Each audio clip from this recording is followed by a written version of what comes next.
Joining us today are Marleen Nowakowski, Trauma Program Manager, and Leslie Sahr, Joint Program Coordinator. Welcome, ladies. Thank you for joining us today. Thank you for having us. Thank you for having us. Yeah. So why don't you just tell me a little bit about your background and what originally brought you to the career in nursing?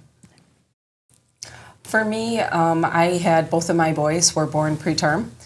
So the experience that I had with the nurses that took care of them while they stayed in the hospital one was in the hospital for 3 weeks, the other one for 4 weeks, is what got me into nursing and made me want to be a nurse. Mm-hmm. So it was just the experience that I had, and I saw the phenomenal care that they gave, and I wanted one of the things they couldn't compare to was that none of them had left a baby in the hospital. Right. So they couldn't understand what it was like, what I was going through. So I wanted to be able to do that for other parents that would go through the same thing I did. Yeah, that's amazing. I think a lot of nurses choose that role because of an experience that they've had personally and how they feel that they can help others. So that's great. What about you, Leslie?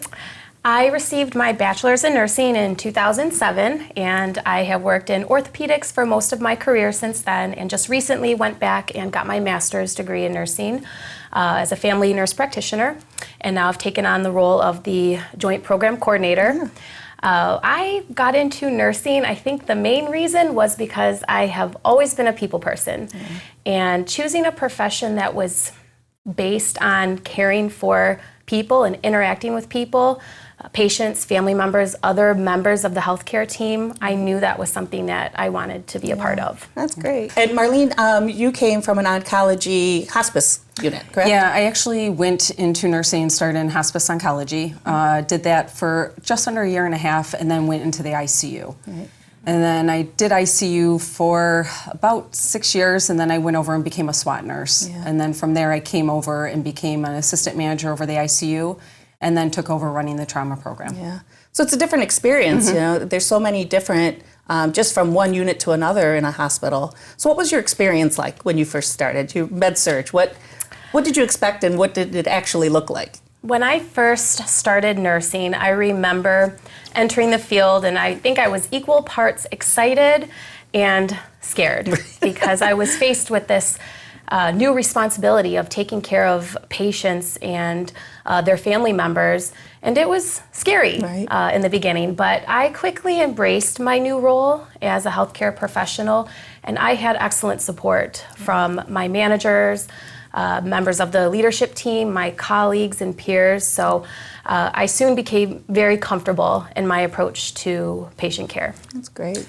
I would agree with that 100%. Like when you first start nursing, it's what you learn in school, it's totally different once you're actually out there on the floor doing it, and you're having a lot more patients, especially starting in a med surg floor or hospice oncology. You have more of a nurse to patient ratio. Right. So it was a little bit of an eye-opener, but you have such an excitement because you're there helping people. Right. And like for me, being able to be there at the worst time in families' lives doing hospice and oncology, being able to help them through that was so rewarding as much as it does take an emotional toll on you, but it's very rewarding. Mm-hmm. So it was like having that aspect, and it's a field that it's so hard to describe just because there is such an emotional attachment that you get to a lot of these patients as well and to their families. Sure. Yeah. So. Of course. Yeah, but nursing, of course, has its challenges, right? Oh, for sure. We all know that, but I believe the reward outweighs that. Like you said, you're there to help the family. This is probably the worst time that they've had, and you're there to walk them through that. I think that's great. So obviously you guys work with physicians and you have other care members. So how do you see the nursing role as part of that care team? In my experience as a nurse, every member of the healthcare team serves a very unique but equally important purpose. Right. And I think, especially as a bedside nurse, I was spending so much time with the patients, 8 to 12 hours a day, and I could quickly identify if there was changes in the patient's condition. And I was also able to really establish a sense of trust and rapport with the patients and family members, and I really think that knowledge and experience was well respected by the physicians that I was working with. Yeah. They trusted me to take care of their patients. And I think that's important. I mean, you guys are there, and so you're helping coordinate that care, yes. What the patient needs. That's great. I think it's critical for, as a nurse, I cannot do my job if it wasn't for EVS, if it wasn't for our nurse aides, our respiratory. Absolutely. And especially in ICU, like you said, in regards to having that physician relationship, I would see changes in the patient. I would do certain interventions, and I would call the physician and be like, I saw this, we're going to do this, this, and this. And because we had such a trust with each other, they'd be like, all right, Marleen, that's fine. Right. I'll be there to assess the patient Do in a what minute. you need to do, right. Yeah. That's wonderful. So it's very critical to have those relationships and build those bonds with your entire team, because you cannot do your job without everybody within your department. Yeah. Of course. So now both of you have moved on, and you're both now in leadership roles in your respective programs. Tell me, how is that? And is it what you imagined it to be? So working in leadership has a lot of challenges. Everybody thinks it's very easy. It's not. You respect your manager a little more. Oh, for sure. The biggest thing with it for me, so with trauma, what we are trying to do is we're optimizing the care of our trauma patients. We want to have the best possible outcome for these patients. So for me, being able to make change and to improve the outcomes of our patients and move things forward as far as having better care for patients is one of the best rewards of being in leadership. Right. So I agree with Marleen. I think in my role now as the joint program coordinator, I still am having that rewarding feeling because I am having that direct patient contact, doing a lot of preoperative education with the patients and their families, and that contributes to better patient outcomes. And after patients have a joint replacement, their quality of life typically drastically improves. So that's very rewarding as well. As far as the leadership aspect, I also get a sense of reward when I see that our quality improvement projects that we've implemented or new ideas for new processes, making care more efficient and improving the quality of care for our patients, that's also very rewarding from the leadership perspective. Right. And it's totally different. You know, when you're a nurse, you're focused on what you're doing, but now as a leader, you're focused on what is your team doing and how are they then helping the patient and coordinating that care and doing what you did one day. Of course. That's great. Well, and like she brought up, like we have to meet metrics. There's certain things that you have to meet. And for me, I have to get physician buy-in. I have to make the physicians understand. Physicians are very data-driven. They want to see the science behind it. So getting them to understand and to be like why we're making these process changes, what the goal is, and what the outcome will be for the patients. So it's definitely a process, and it's, you know, like she said, it's to see those outcomes. It's like, it's an awesome feeling. Yeah. Well, that's great. Well, it's obvious you're both very passionate about what you guys do, and McLaren's very lucky to have both of you in leadership roles. If I'm a new person, I'm considering going into nursing, what kind of advice would you give me, or what kind of words of wisdom do you have for somebody coming into this field brand new?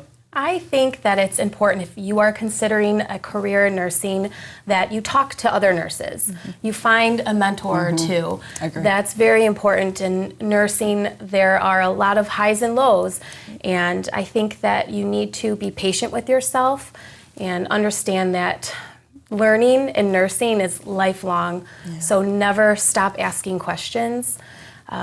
Prioritize your health as well, because you cannot take care of patients and their families if you aren't first taking care of yourself. Right. 100% agree with her. The thing is don't go into nursing for the wrong reasons. I've seen people going into it. For me, I went into it as I was a little bit older. I had my kids. So I was able to empathize with other people. I've been through death personally, so I understood what people were going through. When people go into the career for money aspect, you'll never sustain. You will burn out very fast. You need to go into it because you have a passion for caring for other people. And as long as you're going into it for the right reasons, then you will excel at it. And like you said, you have your ups and downs, but overall, at the end of the day, you have patients you will never forget. I have patients from nursing school I still remember to this day. And people that you think that you had the worst experience with, and you get this letter from them and the way that you changed their life, it's unbelievable. Yeah, and it's those little things that you guys do day to day. Yeah. I think that also, if you are thinking of a career in nursing, you consider it a privilege to take care of patients and families. With the onset of COVID and going through that as a nurse at the bedside, taking care of patients who their families weren't always able to be there, and there weren't many people that could be there for those patients, but I could. You were their families. I could be there, And that to me was very rewarding. And see, and I was on the other end of it with COVID because I was pulled to manage the ICU during COVID. And we flexed up to 54 beds during the time. So what I did is I acted as that person between the patient and the nurse with the families. I was the one calling and talking to them. Right. I was helping the nurses at the bedside, but I was the one that was there to talk to them, tell them what was going on. Yes. I would go in the rooms and hold the hands while the nurses were still trying to manage and care for their other patients at the same time. Yeah. So I think that's also a big part of nursing. It's not only the bedside care that you offer, but it's also the communication with the families, Yes, huge. making sure that they understand what's going on. Because for most of us, me included, we're not clinical. We don't understand exactly what's happening. You know, there's so many tests and so many different doctors and specialists that come in. You're their gateway. You know, Bridging you're helping that them understand that. communication gap. Yes, Oh, very that's great. important. Great. Yeah. Well, I'll tell you, ladies, anybody working under you guys is very lucky. You guys are great mentors and great ambassadors for McLaren Macomb, I might add. Thank you. Thank you so much for sharing all your information with us. Of Thank course. you. Thank being you so here. much. View positions and join an enthusiastic and compassionate care team at mclaren.org/careers.